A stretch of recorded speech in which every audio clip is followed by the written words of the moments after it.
Assim, se você pudesse agrupar, qual é o segredo de um bom relacionamento interior e exterior, assim, qual seria?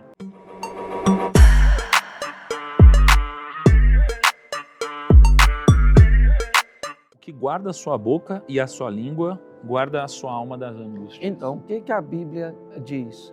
Que você se torna refém do que você fala. Uhum.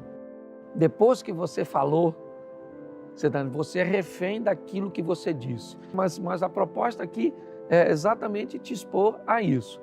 Não diga, porque se você disser o que você disse, vai depor contra você. Aquela lógica de você falar menos, até tem um livro, né, acho que chama 48 Leis de Poder. Eu não sei qual das leis, talvez seja a quarta, enfim, que ele fala sobre o seguinte: fale menos.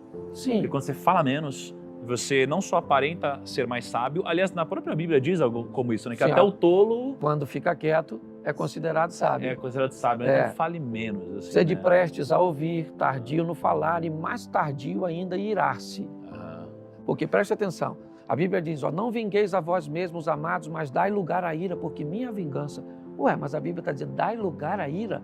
É isso mesmo, o que é ira? Um sentimento interno provocado por uma reação, por uma ação externa, mas que é controlado por aquele que recebeu. Dá lugar à ira. Deixe ela dentro de você, não deixe ela sair não, que eu vou agir. Controle seus lábios, entendeu? Controle suas emoções. Assuma o governo de você mesmo. Eu acho que é isso que a tônica do que você está me falando, de uma boa comunicação, eu não sou movido pelo ambiente periférico, por aquilo que está ao meu redor. Esses dias um cara me provocou, e ele olhou para mim e eu disse, cara, você vai ter que fazer melhor. Sério? Você vai ter que fazer melhor, porque não foi o suficiente para me deixar, entendeu? Chateado, eu vou embora e vamos deixar para a próxima. Então eu acho que tem muito a ver com isso, Nigo. Agora, só a gente mudar de tópico, né? Ainda dentro desses 3 graus de relacionamento. Se eu fosse, antes de falar do relacionamento com o divino, tá falando de relacionamento com as pessoas e para dentro, assim. Se você pudesse agrupar, qual é o segredo de um bom relacionamento interior e exterior, assim, qual seria? Bom, o exterior é respeitar os outros. Mas respeitar os outros, o que exatamente significa isso? Porque isso é muito vago. Porque as pessoas dizem assim, trate os outros como você gostaria de ser tratado. Eu entendo o seguinte, não, eu devo tratar os outros como eles gostariam de ser tratados, porque são coisas muito diferentes. O que exatamente é o respeitar para você? Eu acho que é o equilíbrio. Por exemplo, eu não posso tratar os outros como eles gostariam de ser tratados, porque se fosse assim eu não conseguiria educar meu filho. Perfeito. Ok? Então, em algum momento eu tenho que tratar alguém do jeito que ele não gostaria de ser tratado para corrigir. Até porque senão a gente cai naquela pegadinha do começo, de você estar só próximo de pessoas que concordam com você. E aí você não vai crescer. Exatamente. Mas, ao mesmo tempo, eu tenho que aprender a lidar com o direito dos outros. De dizer não, não quero. E se isso, em algum momento, ferir seus princípios, essa pessoa deve ser removida do seu convívio. Então, isso para mim é respeito, certo? É você conseguir olhar para a pessoa e dizer, bom, eu te respeito, beleza, mas essa prática não permite que você tenha acesso à minha vida, pelo menos desse nível. Você se tornou um amigo de agenda e não um amigo de destino. Qual que é a diferença? Bom, amigo de destino e pessoas que entram para o seu destino são aquelas pessoas que têm valores muito próximos que os seus. Vocês vão divergir em coisas comportamentais, muitas vezes, de personalidade, mas você não vão divergir em princípios, certo? Então, seus valores são os mesmos. E essa pessoa está indo para o mesmo lugar. Então, direção é a mesma, princípios são os mesmos, comportamentos podem conflitar ao longo do tempo. Sim, casado. Você se casa com pessoas que estão ali no mesmo propósito, levar o casamento até o fim, ter filhos, construir as mesmas coisas, mas você tem aquelas divergências que não são fundamentais, certo? Para separar vocês, certo? O segundo ponto de aprender a lidar com você mesmo, certo? Como é que eu lido, né, comigo mesmo com maestria, reconhecendo minhas fraquezas. Quem fala de fraqueza não fala de fracasso. Qual a diferença? Bom, a diferença é que fraqueza é a consumação de algo que ainda não aconteceu. Tá, perfeito. Entendeu? O que é uma fraqueza? Eu ser casado e estar interessado numa mulher. Tá. E mesmo sendo casado. Então, você está falando que reconhecer sua fraqueza previne o erro. Exatamente. Quem fala de fraqueza não fala de fracasso. Por que você precisa de outra pessoa? E você já falou que mais à frente nós vamos conversar sobre isso. Por quê? Você vai falar de fraqueza com quem? Com o seu cachorro? Perfeito. Você tem que ter alguém para escoar. Então, mas como escolher as pessoas que vão ser ou merecedoras ou responsáveis por esse fardo que às vezes é ouvido, é um conselho assim? Como escolher uma pessoa para conversar sobre assuntos delicados? Processo seletivo. Identifica as pessoas, ok? E ao identificar, suponhamos, você precisa de um conselheiro, ok? Para assuntos extremamente delicados, íntimos, você é uma pessoa pública, tá certo? Ou não, é uma pessoa reservada e não quer... Então tá certo. Então você selecionou 10 pessoas. Vamos embora. Então tem um amigo aqui, aquele cara ali, aquela pessoa lá, aquele pastor aqui, o padre lá. Beleza. Então o que você começa a fazer? Começa a lançar para essas pessoas algumas coisas que pareçam ser segredos, mas não são.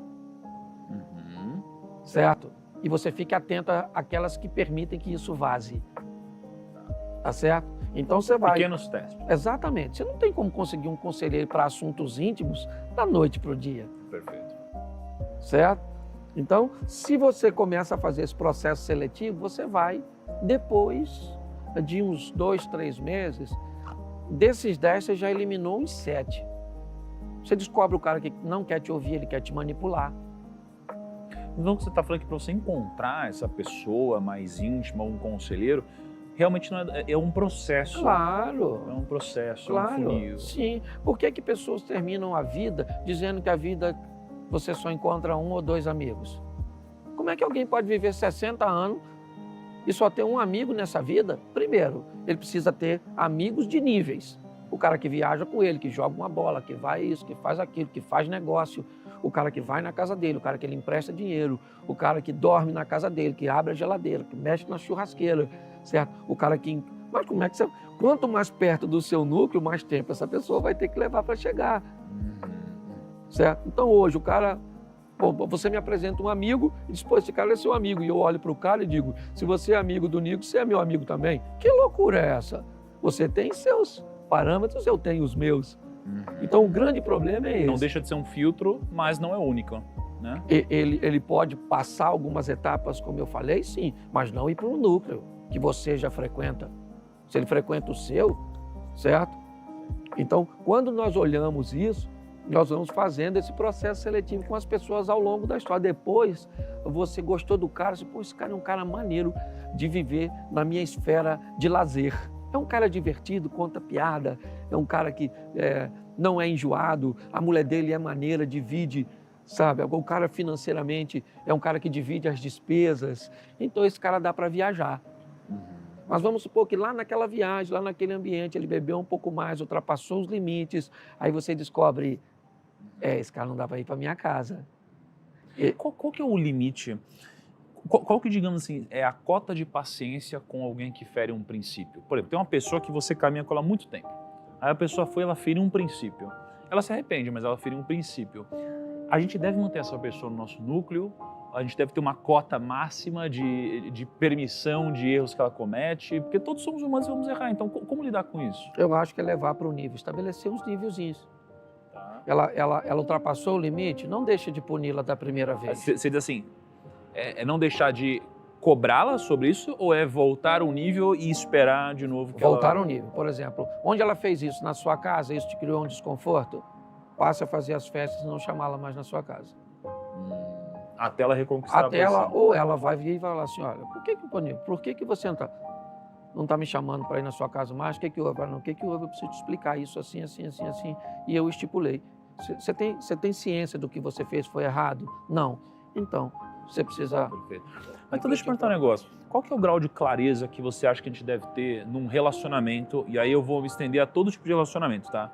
Eu vou falar de relacionamento com sócios, com amigos, com família. Porque, por exemplo, você acabou de falar sobre uma pessoa que errou. Feriu um princípio e você desce ela de nível. E aí depois, quando ela te perguntar, você chega para ela e fala, você tem noção que você errou? Quão claro eu devo ser? Quão rápido eu devo ser? Quão transparente eu devo ser num erro? A pessoa errou na hora, depois outro momento? Como que eu lido com isso? Bom, aqui? vamos lá, eu vou fazer leitura de maturidade. Tá. Se um garotinho, pequenininho, 5, 6 anos, te jogasse um copo d'água, Uhum. um garoto de 14 anos te jogasse um copo d'água e um camarada de 30 anos te jogasse um copo d'água, você trataria o ato deles da mesma forma? Não. Se você tivesse que punir o garotinho de 5 anos, você usaria um nível de rigidez. Uhum. O outro você usaria, o de 12, 13 anos, 14, você já falaria com ele um pouco mais áspero, já está virando um homenzinho. Mas o camarada, talvez você desse até um soco nele, dependendo do dia que você tivesse o seu estado emocional. O que você está dizendo? Que você fez uma leitura das pessoas que te agrediram, que fizeram algo de errado. E se você quer ser expert, como muita gente quer ser na área do relacionamento, certo? Você tem que fazer uma leitura. Aquela pessoa que trabalha comigo, ela suporta aquele tipo de correção que eu tenho que dar nela? Não. Então eu diminuo a intensidade. Eu não quero matá-la, eu quero reestruturá-la, reposicioná-la, certo? Então o outro lá na frente já é o que você diz, já é um camarada e uma pessoa que eu posso tratá-lo numa esfera mais intensa. Então o que eu faço? Eu não posso ser, né, falar com esse camarada de 30 anos no mesmo tom, porque aí quem me dá um soco é ele. É verdade. É verdade. Entende?